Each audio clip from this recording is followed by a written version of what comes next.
Hello, kun barnoota Human Nutrition General Educationidhaan kolleejjii fayyaa irraa qophaa'ee isiniif dhiyaatudha. Egaa akkuma beekamu kanaan dura paartiilee hedduu isaa waliin ilaallee turre. Har'a immoo paartii nuyi waliin ilaallu paartii afuraffaa kaarboohayidireetii kan jedhu. Egaa barnoota kaarboohayidireetii kana isin hundumtuu kutaa gaditti hin beektu. Haa ta'u malee immoo har'as akka wal yaadachiisutti kan waliin ilaalludha.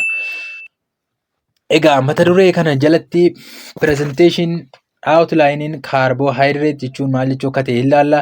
Type of carbohydrate, function of carbohydrate, source of carbohydrate and how they related to health issue kan jedhu irratti kan waliin ilaallu ta'a. Carbohydrate jechuun maal jechuudha? Carbohydrates are the most abundant class of organic compound found in living organism. Egaa carbohydrate'n gosoota nyaataa keessaa yookaan organic compound keessaa baay'inaan kan argamu, lubbu qabeeyyii keessatti baay'inaan kan argamudha jedha carbohydrate'n. The major nutritional role of carbohydrate, egaa nutritional role yookaan gaheen inni nutrition irratti qabu carbohydrate'n inni guddaan Dress is to provide energy dhiyeessuudha jechuudha. Energy qaamaaf dhiyeessuudha. Gosoota nyaataa nuti argannu keessaa sadarkaa tokkoffaa irratti kan qaama keenyaaf energy dhiyeessu maalidha? Carbohydrate energy guddaa irraa arganna jechuudha. So a primary energy source especially for a neuron, narbi seeliidhaaf energy guddaa kan nuti irraa argannu carbohydrate'dha jechuudha. Type of carbohydrate, simple carbohydrate can be monosaccharide fi disaccharide jennee bakka lamatti qoonnaa jechuudha. Simple carbohydrate kana monosaccharide fi disaccharide jennee bakka lamatti qoonnaa. Monosaccharide jechuun contain only one sugar unit. Double bond tokko qofa warra of keessaa qaban yookaan one sugar unit tokko qofa kan of keessaa qaban jechuudha.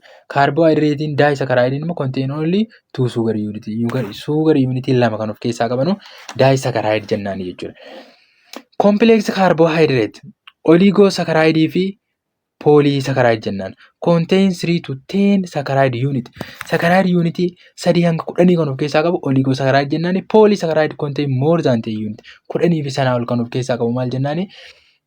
Polysaccharide jennaan jechuudha. Okay. Monosaccharide jechuun maal jechuudha? Monosaccharide is a simple form of carbohydrate contain single sugar.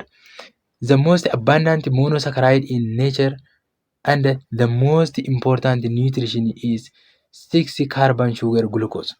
Egaa gosoota simple yookaan monosaccharide keessaa inni baay'inaan argamu yookaan the most abundant baay'inaan kan argamuu fi akkasumas immoo nutrition irratti baay'ee barbaachisaa kan ta'e maal jennaani? Carbon 6 sugar glucose jennaani jechuudha. Glucose kaarbanii 6 qabu. They contain from 3 to 7 carbon atom. Egaa kaarbanii 3 hanga 7 qaba and accordingly are termed tiriose jennaan jechuudha. Tiriose kaarbanii 3 warra qabanii maal jennaan? Tiriose. Akkasumas immoo tetroosis warra kaarbanii tetroosisiin kaarbanii 4, pentoosiin kaarbanii 5 warra qaban, hexoos kaarbanii 6 warra qaban, heptoos warreen jennu immoo kaarbanii 7 warra qabanii akka kanattiin monosaccharide qoqqoonnee ilaalla jechuudha. Monosaccharide includes jedha. Monosaccharide kan inni of jalaa qabu glukoosii qabaa, fruktoosii qabaa, gaalaaktoosii qaba jechuudha.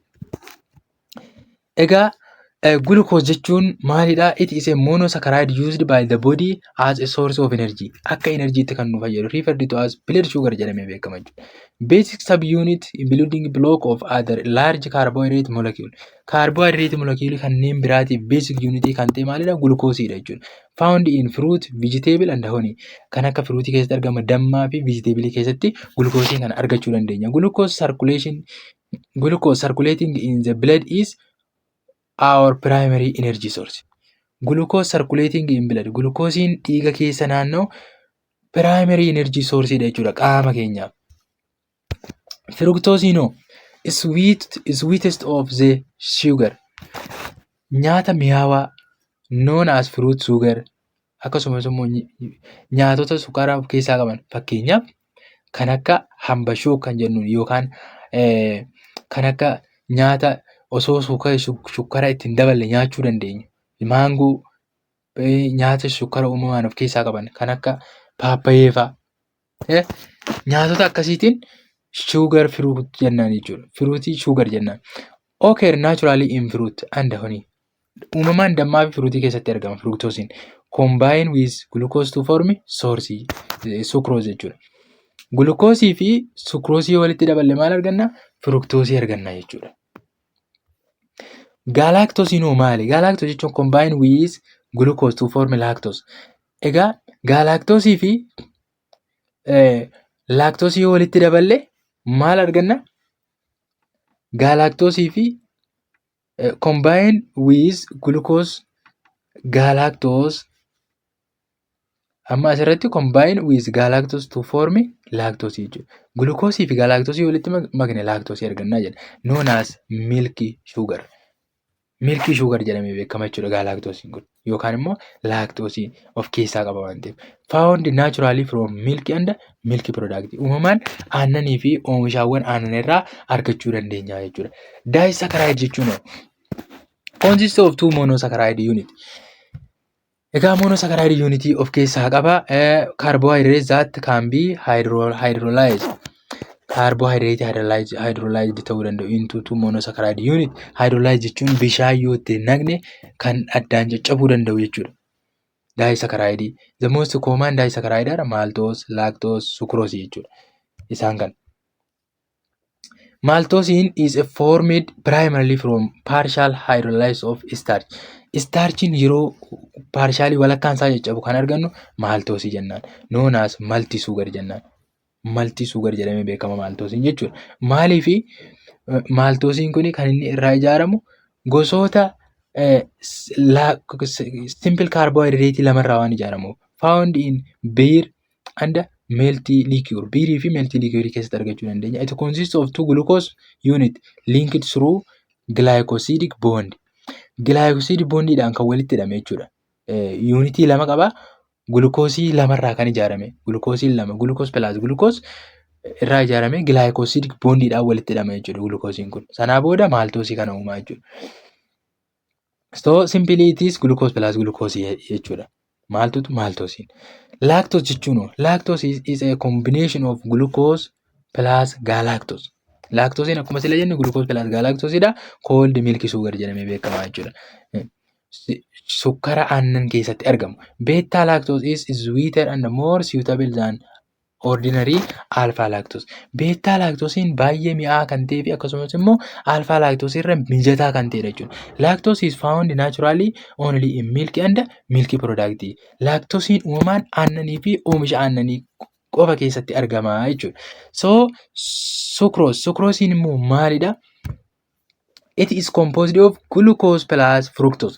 Fructose fi glucose irraa kan ijaarame. Sucrose is most widely distributed of the disaccharide and it is most commonly used natural sweeter. Egaa sucrosiin kan inni argamu uumamaan disaccharide mostly as used as natural sweeter. Uumamaan naturally wantoota mi'aa ta'an kan uumamaan mi'aa ta'an kan of keessaa qabu jechuudha. Known as table sugar. Sukkara jechuudha. Fakkeenyaaf shankoorri sukuroosii of keessaa qaba.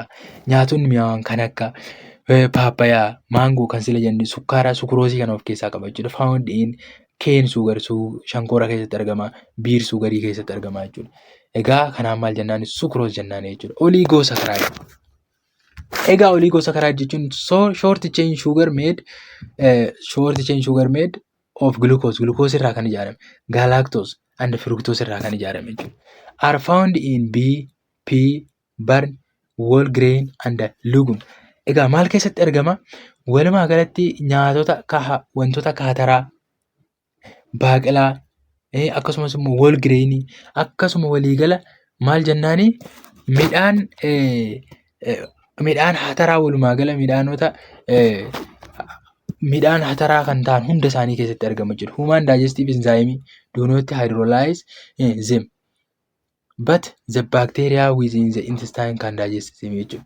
Human digestive enzyme jechuudha oligosaccharide kana digest hin godhu. Garuu immoo maaltu digest godha? Bacteria intestine keessa jirutu digest godha. Example ribinose, steinose, Istaakinoosii kana, riifinoosii kana, varbikoosaa isaan kun egzaampilii maaliiti? Oliigoosakaraayidiiti jechuudha. Pooliisakaraayidoo'n maalidha? Pooliisakaraayid jechuun have more than 10 sugar unit qaba inni irraa jechuudha. 10 ol kan qabu. Istaarchiidha tokkoffaani. The storage form of glucose in plant. Egaa storage form of glucose in plantidha. Plantii keessatti glukoosii kuufamee argamu. The most common digestible polysaccharide in plants jenna. Polysaccharide plantii keessatti qaamni keenya digest godhuu danda'u keessaa starchiin isa tokko jechuudha. It can exist in two forms. Karaa lamaan argama. Amylose and amylopectin. Amylose fi amylopectin. Amylopectin fi amylopectin jennee yeroo qonnu chainii kan qabuu fi chainii warra hin qabne jechuudha. Amylopectin molecule is linear kan ta'e unbranched chain jechuudha. Amylopectin yeroo jennu jechuudha. Amylosiin walumaa galatti amylose yeroo jennu straight kan ta'e without chain unbranched kan ta'e maal jennaan? Amylose molecule jennaan. Amylopectin jechuun immoo on the other hand is a branched chain polymer. Branched chain polymerii branched chainii ta'e tokko found in cereal kanneen midhaan keessatti argamu cereal grain, potato, dinnicha keessatti, legume, wantoota akka hataraa keessatti argamu and other vegetabiloota garaagaraa keessatti kan argamu maal jennaani? Amylopectin jennaani jechuudha gosa starchii keessaa. Glycogen, the major form of stored carbohydrate in animal tissue. It is highly branched and polyglucose molecule jechuudha.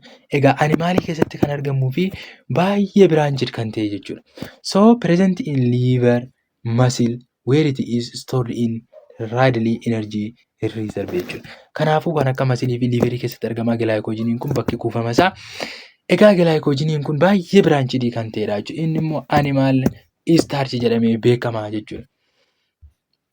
Okay, mata dureen keenya har'aaf qabannee dhiyaanne asuma irratti dhaabbata. Hanga mata duree itti aanu walitti deebinutti nagaadhaan nuuf turaa isiniin jecha chaanala keenya kana subscribe, like, share godhuu hin dagatina. Comment yoo qabaattan karaa chaanala keenya telegiraamaatiin seentanii nuuf kaa'uu dandeessu. Ulfaadhaa galatoomaa, yeroo barnootaa gaarii isiniif.